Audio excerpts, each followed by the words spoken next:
Laut adalah kehidupan. Para ananda, tahu tidak?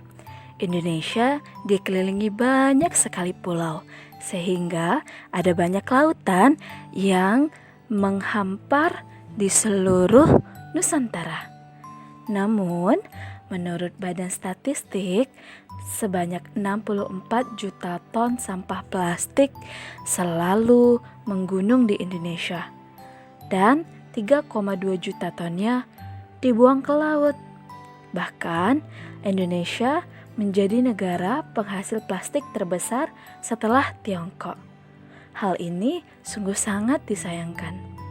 Ayo, mari kita bersama mengatur pola hidup ramah lingkungan dengan mengurangi dan menghindari pemakaian sampah plastik. Nah, kita simak biota laut berikut ini yuk. Dahulu kala, di seluruh pantai, ikan-ikan hidup dengan sangat nyaman. Mereka mencari makan dan juga berenang ke sana ke sini dengan sangat gembira. Mereka pun saling bermain dan mencari teman satu sama lain di terumbu karang. Kehidupan biota laut dan kehidupan di laut sangat nyaman pada waktu itu. Mereka tidak rebutan, mereka bahkan saling berbagi makanan satu sama lainnya. Hiu dan anaknya pun dapat berenang dengan bebas dan aman, karena laut adalah tempat mereka hidup dan membuat mereka menjadi nyaman tinggal di sana. Halo, kami ikan Nemo. Aku kakak Nemo. Dan aku adik Nemo. Kami senang sekali berenang di laut. Di laut adalah kehidupan kami. Ya, kami dapat berlari-lari, bermain di terumbu karang, mencari teman-teman, dan hidup dengan gembira di laut. Iya, tapi sayang, keadaan laut sekarang sudah berubah. Tidak sama seperti dulu. Laut sekarang sudah tercemar. Kami jadi sedih, teman-teman. Semenjak orang-orang yang tidak bertanggung jawab. Ya, benar sekali. Mereka membuang sampah di lautan. Bahkan banyak sekali saudara-saudara kami yang mati karena keracunan. Juga mereka akhirnya meninggalkan kami. Sudah kakak, jangan sedih lagi. Semoga orang-orang di atas sana tidak lagi membuang sampah ke lautan, agar kita tidak kehilangan saudara-saudara kita yang lainnya. Semoga ya, semoga semua orang dapat menggunakan setiap sampahnya dengan bijak, sehingga kita tidak menjadi salah satu yang terkena. Iya kakak. Ya sudah, ayo kita berenang lagi. Wah, ada makanan. Sepertinya itu adalah ubur-ubur kesukaanku.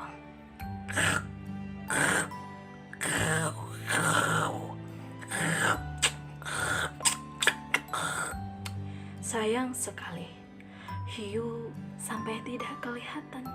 Ia kira plastik-plastik yang berterbangan di lautan adalah ubur-ubur dan makanan-makanannya. Ia tidak tahu bahwa itu bukanlah makanannya, dan itu adalah plastik-plastik yang bertebaran di lautan. Oh, aku Crab. Kenapa ya kenapa kepalaku rasa pusing? Iya, Bu. Papa Krab, aku juga loh. Aku rasa-rasa pusing kepalanya. Oh, apa yang terjadi pada kita? Bagaimana ini? Oh, rasanya sakit sekali. Oh, aku benar-benar pusing. Aku mau istirahat. Ayo, aku temani. Hewan-hewan di laut pun bukan hanya keracunan, tapi banyak dari mereka yang mati karena makan sampah yang bertebaran di lautan. Termasuk hiu-hiu ini. Mereka pun lama-kelamaan menjadi mati karena kebanyakan makan plastik.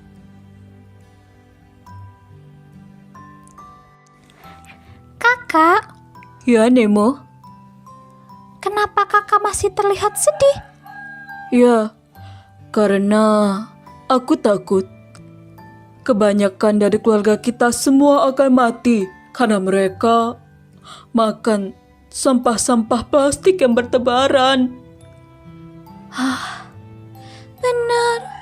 Semoga para manusia menjadi sadar untuk menjaga alam, untuk tidak membuang sampah sembarangan, sehingga seluruh biota laut, ikan-ikan di laut, terumbu karang, dan semua yang hidup di laut tidak mati.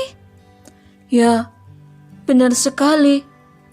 Semoga hal ini menjadi kesadaran bagi semua orang agar menjaga apa yang sudah Allah berikan, menjaga laut, menjaga kebersihan, menjaga keamanan. Bukannya begitu, adikku? Benar sekali kakak. Semoga tidak ada lagi keluarga kita yang mati keracunan karena sampah plastik. Benar sekali. Semoga para manusia menjadi sadar agar mereka tidak lagi membuang sampah sembarangan. Kalau begitu, ayo, hari sudah gelap. Mari kita pulang, adikku. Ya kakak. Nah, para ananda sudah melihat kan bagaimana kehidupan di laut yang dipenuhi dengan sampah. Sedih sekali ya, banyak ikan-ikan yang mati. Kehidupan laut pun menjadi tidak sehat bagi mereka.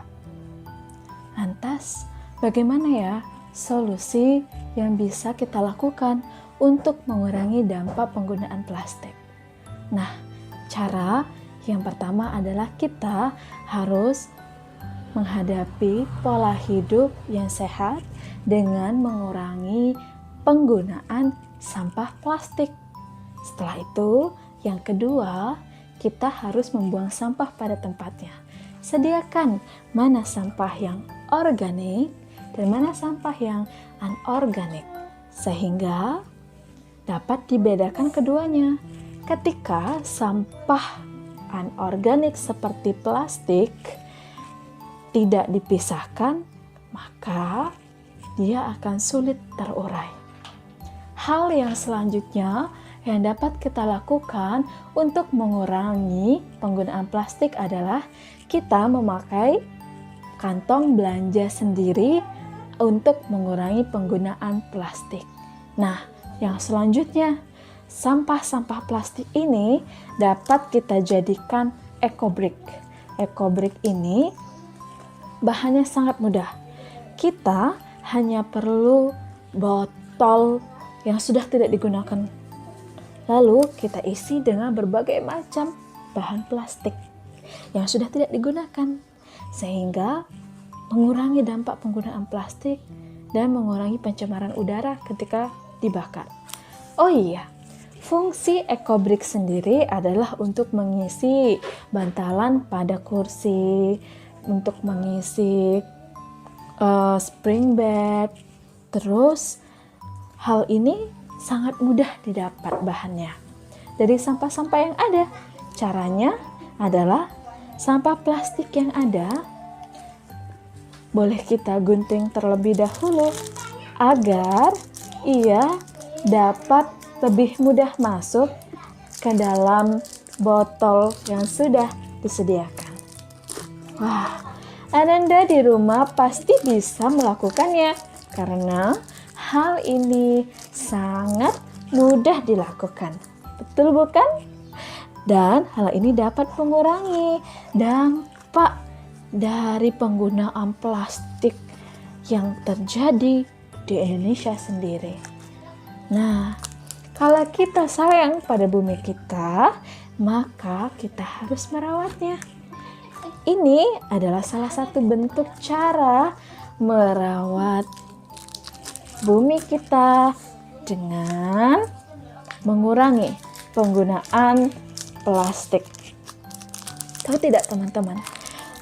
Plastik itu dapat membuat tanah menjadi kering, sehingga hewan-hewan tanah seperti cacing akan mati. Dan mereka, tanahnya tidak akan menjadi subur. Sampah plastik yang menghambat air akan membuat terjadinya banjir. Banyak sekali akibat dari penggunaan plastik yang tidak digunakan dengan baik. Nah, bentuk ekobrik seperti ini adalah salah satu cara yang dapat kita gunakan.